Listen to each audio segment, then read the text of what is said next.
All right, welcome back. Parties at Bonn climate talks continued with negotiations, although the absence of the U.S. had been expected to cast a heavy shadow, on the progress, which has remained limited.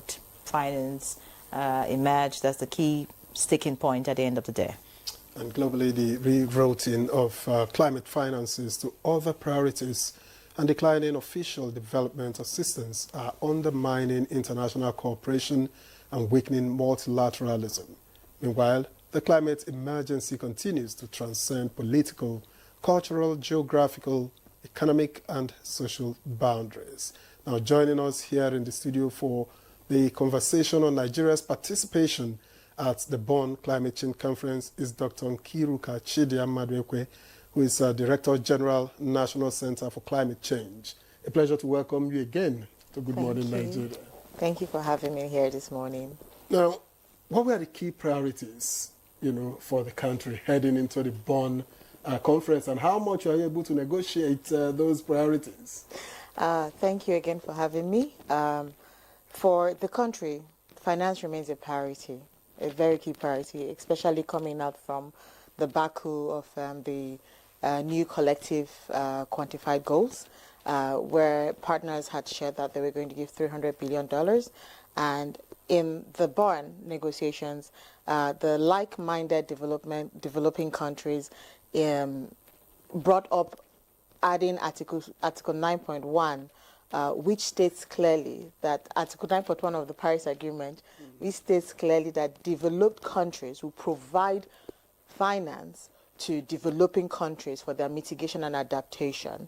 And that is, if you look at it with regards to 9.3 of the agreement that talks about mobilizing finance, is different. And the NCKG was focused on mobilizing finance. And as developing countries, we wanted to have the conversation as to what exactly does it mean for you to provide finance for us? So, of course, at the top of the priority was provision of finance, Article 9.1, and also the just transition, and also what exactly would it be when you're talking about the indicators for global goal for adaptation called the GGA. So for Nigeria, it was first the adaptation, 2, transparency, 3, the aspect of finance, and that was why we supported the LMDC's position. To bring Nigeria to be able to negotiate at the Bonn, one of the things that the Secretariat did, the National Council on Climate Change Secretariat, is that in December, we very early on informed all the ministries, both federal and state ministries, about the Bonn negotiations, just to get them ready. In February, we sent out again another notification just to say, be prepared, And then in March, we also sent out a request asking for nomination from both the federal and state ministries. Let me explain why we did that. We are trying to build Nigeria's climate negotiators' capacity. And for us is that you learn by doing. You have to be in the room to see what this looks like. It's not your normal conference. It is taxing. You're there from 8 a.m. till sometimes 12, going to 12 a.m., so to speak, because parties haven't agreed on a certain text. And so we felt that it was important to build Nigeria's climate negotiating capacity, and we started doing that from COP Baku, COP 29, and then this, for the very first time, we opened up the space to both the states and the federal ministries to bring in their climate negotiators. And we were able to really accredit 122 persons. Unfortunately, not everybody was able to go because of the visa issue, which we even raised at the Bonn.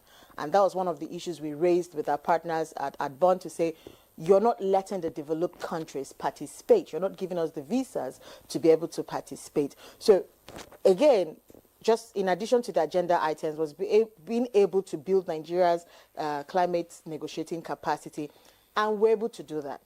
So we had states representative and as many ministries that could be represented were in the rooms, and firsthand they were able to see what the negotiation looks like, and for us that is a starting point, Because when you talk about climate change negotiation, it's not a one-off. It is something that has to be dedicated, and we want to see that grow and build institutional capacity on climate negotiations. That's very important for Nigeria.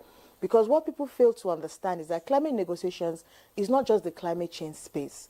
This is going to happen with regards to what we're going to see in INC 5, which is the plastic treaty negotiations. If you do not know Nigeria's what you should protect concerning what we should protect for Nigeria, for instance, in just transition, we're hearing texts like phasing out of fossil fuel. As a fossil-dependent country, that is a red line. And it's important that Nigerians know this if you ever are in the plastic treaty. Also in the IMO. So in the IMO space, what we have seen our partners do is where you cannot get us to agree in the climate change space, you bring these same issues with regards to phasing away of fossil fuel in IMO, that is, of course, maritime, and then also the plastic treaty. And so that's why it was very important for us to build the capacity of Nigerian negotiators. And at the very forefront, they now see that this negotiating thing is, one, understanding the text, two, knowing what your priorities are as a country, provision of finance, different from mobilization of finance, two, that as a country, phasing off of fossil fuel, for us, we are going to transit, yes, using natural gas.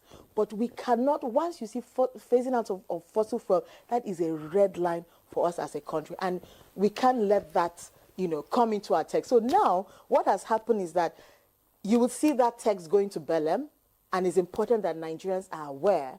And of course, again, we're talking about building capacity. I forgot to add that in addition to not just asking people to nominate, asking ministries to nominate, we have the support of GIZ to have a 5 days intensive training for our negotiators. We're still going to have another one again going towards Belém, because it's important for Nigerians to understand what climate negotiation is and how to protect the country's participation. All right, many thanks, DG. Fantastic. You seem to be doing a great job, pushing, the narrative, as far as climate action is concerned in Nigeria. But, those who criticize the Bonn meetings say it is heavy on talks, but light on action. Climate financing has been a critical issue. For example, in this conference you just attended, the U.S. was missing. What does this say about, developed countries, raising funds, like they have pledged in the past, to deal with some of these issues? To be quite frank, this thing you just said, provision of finance, made us not adopt the agenda for 2 days. We were supposed to have started on the 16th. We finally started properly on the 18th. Because like-minded developing countries, the African group of negotiators, G77 and China, insisted that we must have, and of course Nigeria, insisted that we must have Article 9.1 on the agenda item. We talked about provision of finance.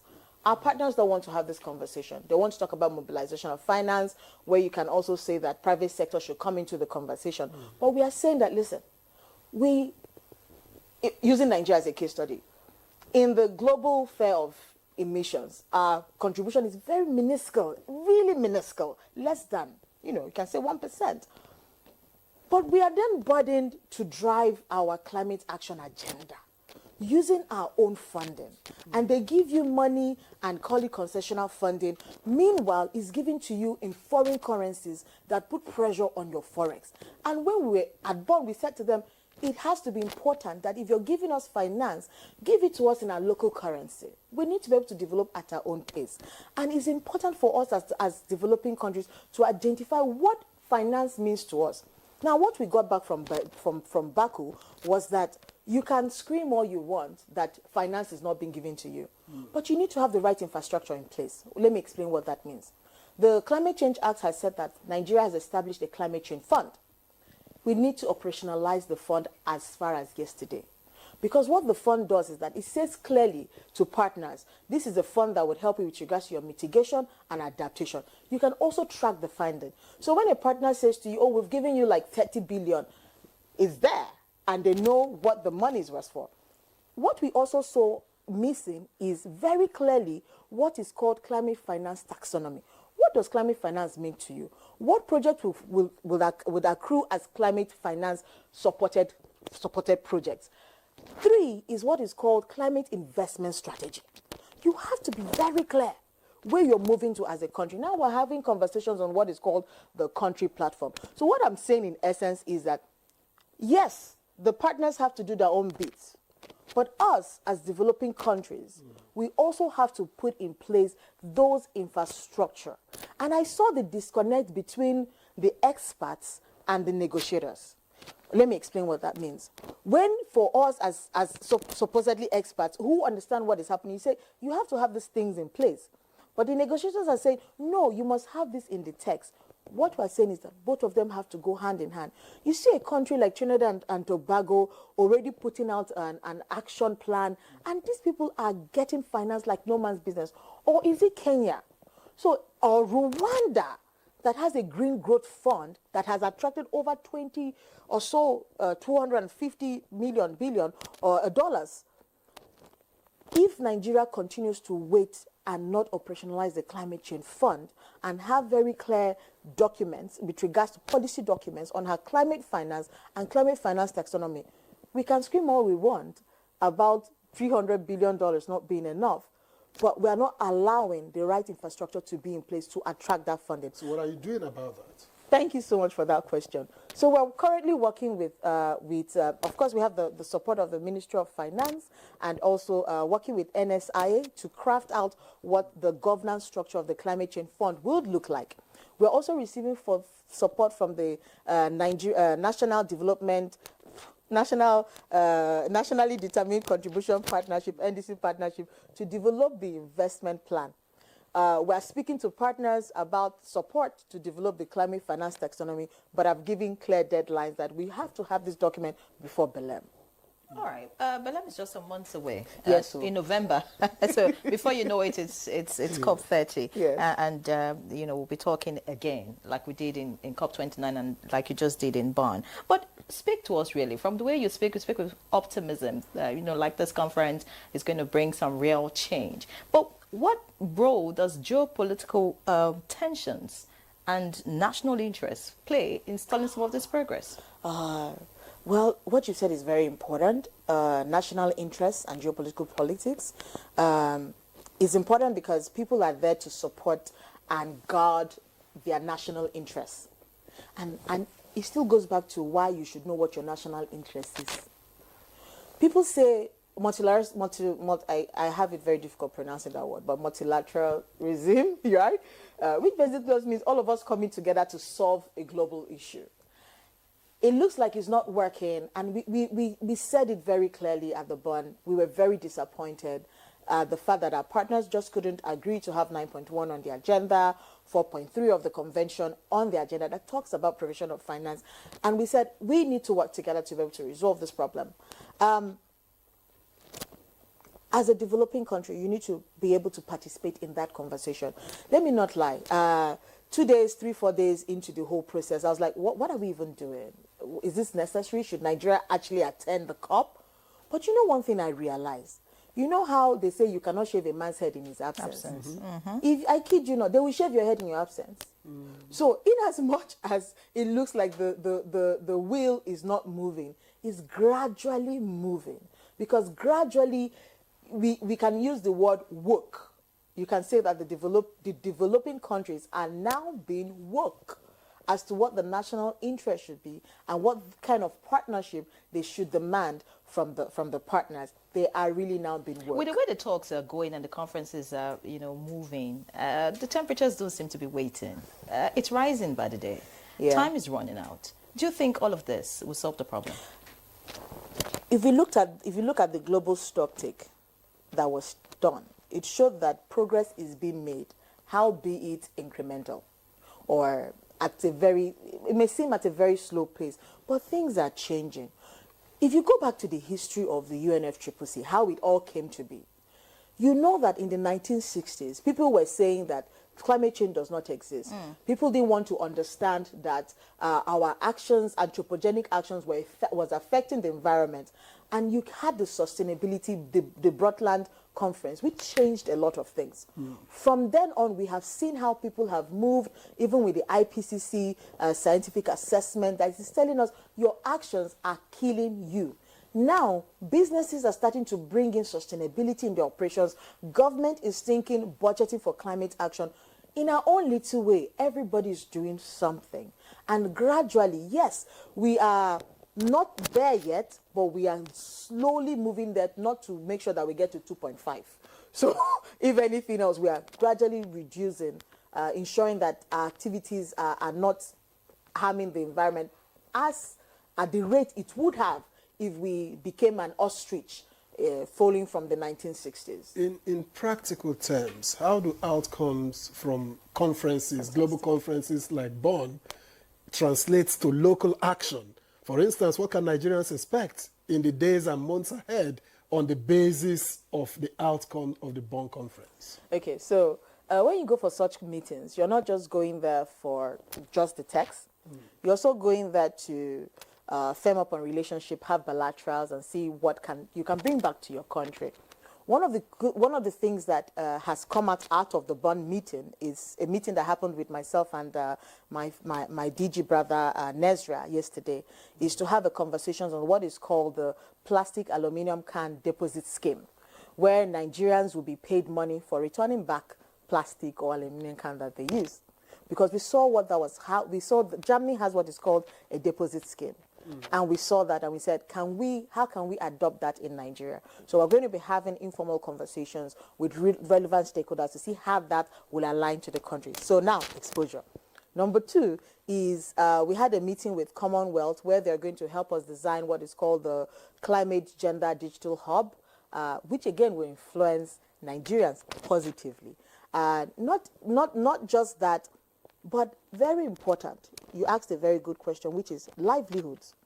If, God forbid, Nigeria was not in the room where we saw phase out of fossil fuel, and Nigeria wasn't having, because Nigeria was very strong on saying this is a red line, what that would mean to us is that should they agree to phase out fossil fuel, and they said we agreed because we are parties, that will impact on our economy.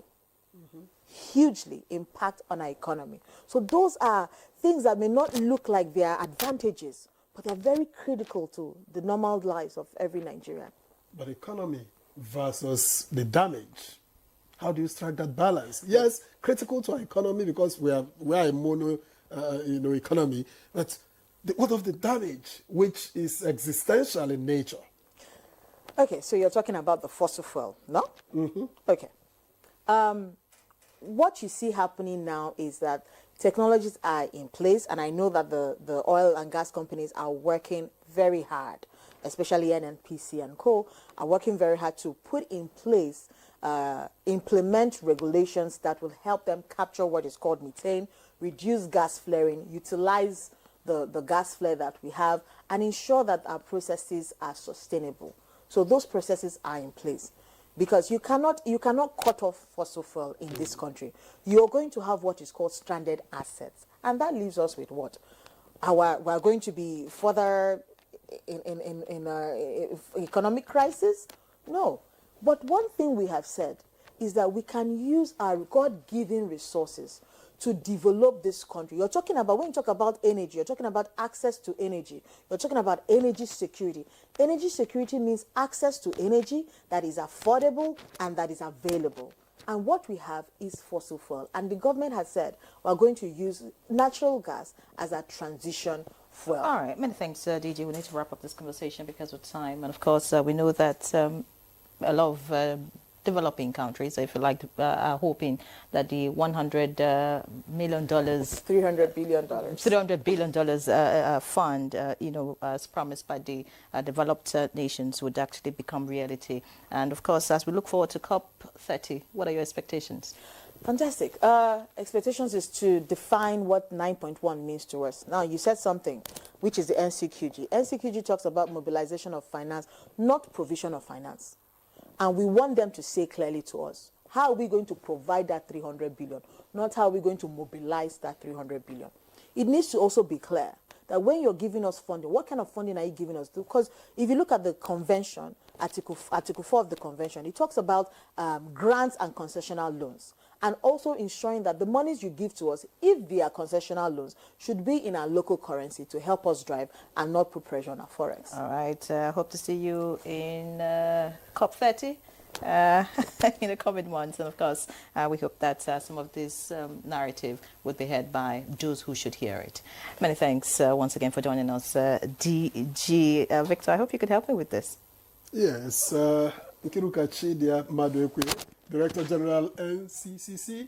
We thank you very much for coming and for the insights. Thank you so much for having me this morning. All right, so that's Good Morning Nigeria this Tuesday. Many thanks for being a part of it. I'm Yenri John. Remain tuned to the NTA. And I am Victor Azu. Tomorrow is another date. Let's keep it.